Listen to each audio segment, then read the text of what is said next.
Hello guys, এয়া চাওক আমাৰ ঘৰত কি ধুনীয়া লোকেল লাও আনিছে। গোচৰে একেবাৰে আলহী আহিছিলে, তো আলহী লৈ আনিছে। দুটা সৰু সৰু লাওৰ জালি আনিছিলে। এটা মই বনাই আছোঁ, ইপিনে দেখাই আছোঁ। দুটা লাও মই বনাইছোঁ ইয়াতে।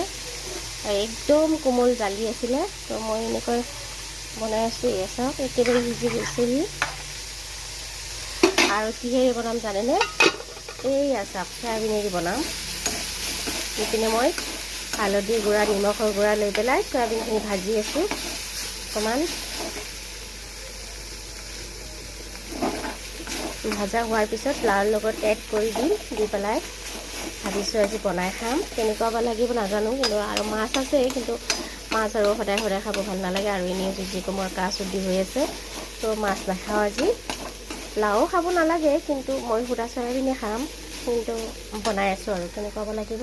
এইয়া চাওক মোৰ চয়াবিন ভাজা হৈ গ'ল। এতিয়া লাও তৰকাৰী হৈ আছে নহয়,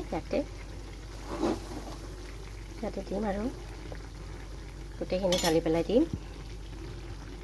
এইয়া চাওক ইয়াতে মই চয়াবিনখিনি ঢালি দিলোঁ।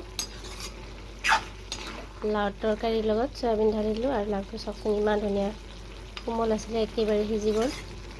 এনেকুৱাকৈ মই আজি প্ৰথম বনাই আছোঁ। এতিয়া পিছে এনেকুৱা খাই পোৱা নাই, নাজানো কেনেকুৱা বা লাগিব। আৰু এই চাওক ঘৰত শুকোৱা বগৰী আছিলে, মিঠা বগৰী হয়।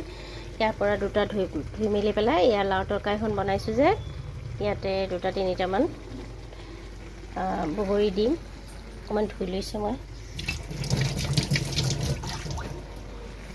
ইয়াতে দিলোঁ।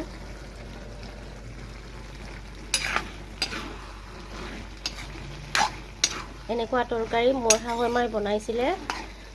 তেতিয়া মই খোৱা নাছিলোঁ, মানে ভাবিছিলোঁ যে মই লাও আৰু চয়াবিন ৰন্ধা হ'ল। তাৰপিছত এয়া মাংসৰ তৰকাৰীখন হ'লহি। ইয়াতে অকণমান জোল দিব লাগিব।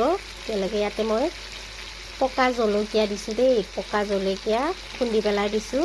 সেয়েহে এনেকুৱা দেখা গৈছে। ইয়াতে শুকা জ্বালা দিয়া নাই, মই শুকা জ্বালাৰ গুড়িও দিয়া নাই। ছোৱালীজনী খাবৰ কাৰণে এনেই চিম্পুল কৰি বনাই আছোঁ। আৰু ভাজিবোৰ বনাব আছে 2খন 3খন। খোৱাৰ কাৰণে মই চয়াবিনেৰে লাও এটা বনালোঁ, আৰু এইটো আছে। আৰু কি কি বনাব লাগিব জানেনে বাৰু? এই চব তিতা কেৰেলা ভাজিব দিছে, কণীবিলাকো বনাব দিছে। এইটো ব্ৰাহ্মী শাক আনিছে, এইটোও ভাজিব দিছে, কিন্তু এইটো বনালে নাখায়ো।